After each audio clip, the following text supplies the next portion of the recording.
తెలంగాణకు అన్యాయమే బాబు చెప్పే సమన్యాయం రెండు కళ్ళ సిద్ధాంతం మర్మం ఇదే నాడు ప్రాజెక్టులను అడ్డుకున్నది నేడు నీటిని అక్రమంగా తరలిస్తున్నది బాబే కేంద్రంలో ఉన్న పలుకుబడితో కుట్రలు బాబుకు వత్తాసు పలుకుతున్న కేంద్రం తెలంగాణకు అన్యాయం చేయడంలో చంద్రబాబు జగన్ ఇద్దరిది ఒకే బాట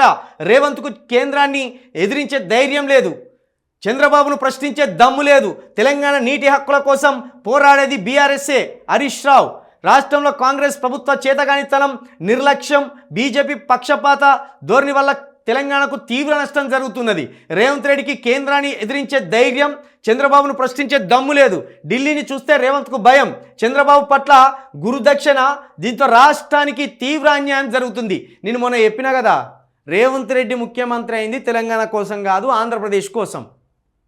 ఆంధ్రప్రదేశ్ తీవ్రమైన నష్టాల్లో ఉన్నది దేశంలోనే ఓ చీకటి రాష్ట్రంగా ఆంధ్రప్రదేశ్ మారబోతున్నది అనే ఒక బాధ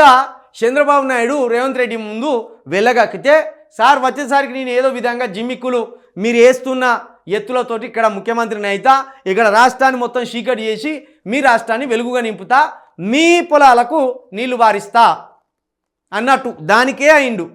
ఇప్పుడు కనుక నిజంగా అక్కడ చంద్రబాబు నాయుడు గెలిచిండు కదా ఇప్పుడు కనుక కేసీఆర్ గెలిచింటే చంద్రబాబును మన సైన్యాన్ని పంపి అరెస్ట్ చేయించా దొంగతనంగా ఎందుకు ఎత్తుకపోయినావు బిడ్డ అని అసలు చోడు మనోడు మరి జూబ్లీహిల్స్లో ఉన్నోని రాత్రికి రాత్రే తట్టా బుట్ట ఎత్తుకొని ఇంటికి ఉరికేటట్టు చేయలే ఒకవేళ మన ఇప్పుడు మనకు 299 టీఎంసీలు మనకు రావాలి గరిష్టంగా 120 టీఎంసీలు మనం వాడుకోవాలి ఆ 120 టీఎంసీలు కూడా మనం వాడుకోకపోతే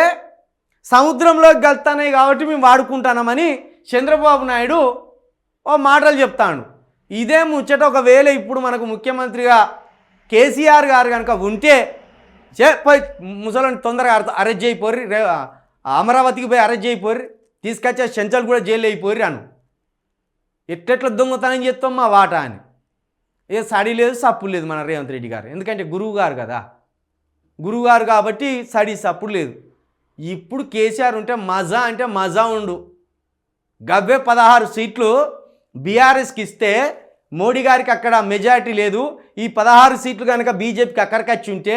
ఇప్పుడు అదే వీళ్ళే చంద్రబాబు నాయుడు ఏదైతే ఆ ఎన్డీఏ ప్రభుత్వంలో కీ రోల్ పోషిస్తున్నాడో బయట నుండే కేసీఆర్ కీ రోల్ పోషించి చెముడాలు తీసు అవసరమైతే చూసి ఉప ప్రధాని మాకే ఇవ్వాలి మా తెలంగాణ రాష్ట్రానికి ఇవ్వాలి ఉప ప్రధాని అని ఓ మెలికబెట్టు ఉప ముఖ్యమంత్రి పదవి ఇవ్వనందుకే తెలంగాణ రాష్ట్రం కావాలని వదిలిపెట్టిన మహాగణుడు మన ముఖ్యమంత్రి మాజీ ముఖ్యమంత్రి కేసీఆర్ గారు అసలు ఒక 16 ఎంపీ సీట్లు మనకు ఉంటే ఇంకొకటి ఎంఐఎంది కలిపి కూడా 17 ఎంపీ సీట్లు చేలో మోడీ కాదు మోడీ వాళ్ళ జేజమ్మలు దిగొచ్చినా ఇక ఊకునే పోయేటోడు కాదు మన కేసీఆర్ అద్మానం అయిపోయింది ఆలోచన లేదు ఏం చేస్తాం ఆలోచన లేక ఓడగొట్టుకున్నాం ఇప్పుడు ఒర్రుతన్నాం